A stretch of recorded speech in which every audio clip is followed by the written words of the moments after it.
So this package here is from the US and I did not know what was in it.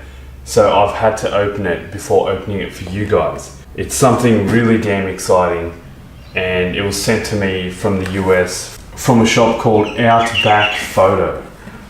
Anyway, so let's go ahead and have a look, alright? Oh, boom, look at that, straight up. You can see what's so exciting about this package. Straight up, look at the box. DJI Mavic Pro. Wow. So this is just like all sorts of stuff that they've sent me. They've sent me this DJI Mavic Pro.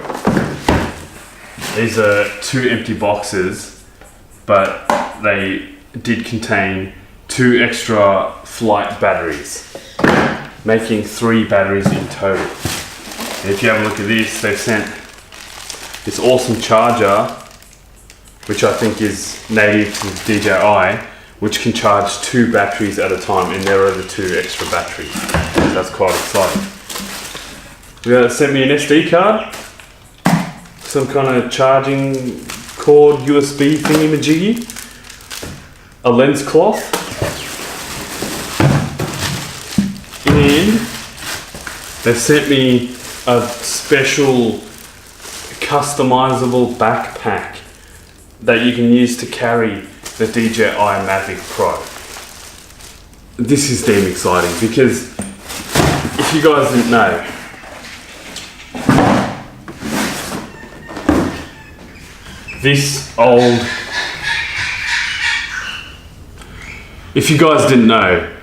this old Phantom Advanced was the drone that I used to capture all my footage so far.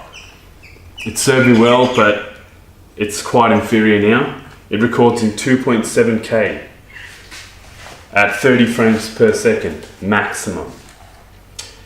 It's got a flight time of about 23 minutes, and now I've upgraded to this flight time 27 minutes with 3 batteries, 27 times 3, and it records in 4K. And the best part of all, the reason that I wanted this drone was that it's so damn portable.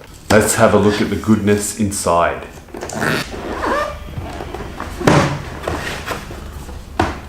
Ta-da! Wow, look at that.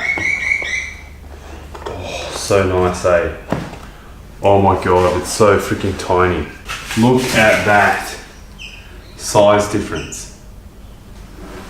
Look at the goddamn size difference. Phantom 3 and Mavic Pro. And then here's a little remote controller here. Opens up like that. Anyway, so I'll go fly it in a separate video. Thank you for all your hard work. You've done well. Thank you, Outback Photo in the US. It is time for the next chapter. Flying the Mavic Pro in New Zealand and in India. Let's go make some awesome videos. The other cool thing is my motorcycle, it was dead. Yesterday I got a mechanic to come and have a look at it and he's fixed it. So now I'm really excited to be able to ride this thing until I eventually sell it. Possibly the BMW G310 GS, which is being released this month in Australia. Could be. I prefer touring motorbikes over fast motorbikes, although fast motorbikes can be pretty fun. But anyway, let's have a listen to the exhaust. It is quite delightful.